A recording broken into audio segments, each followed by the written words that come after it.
حضرت علی رضی اللہ عنہ فرماتے ہیں، صدقہ خیرات ایک محفوظ خزانہ ہے جو قیامت میں کام آئے گا۔ صدقہ بلا اور عذاب ہٹانے کا ذریعہ ہے۔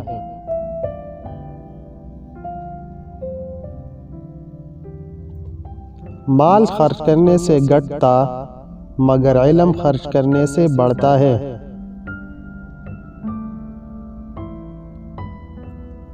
تھوڑا سا مال عطا کرنا بہانہ جوئی اور عذر پیش کرنے سے بہتر ہے۔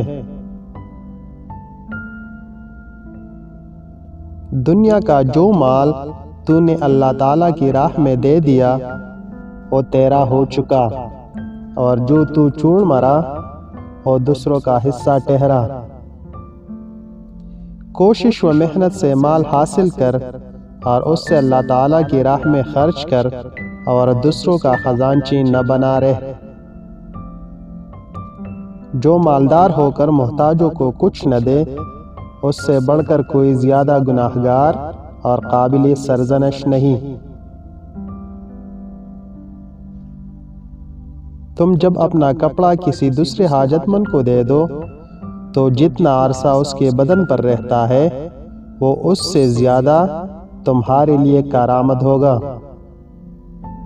جو کوئی اپنا ذکر خیر باقی رکھنا چاہتا ہے اسے لازم ہے کہ اپنا مال لوگوں پر خرچ کرے۔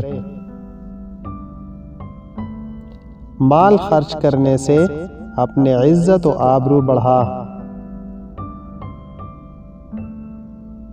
تم اپنے بڑوں کی تعظیم کرو تاکہ جو لوگ تم سے چھوٹے ہیں وہ تمہاری تعظیم کرے۔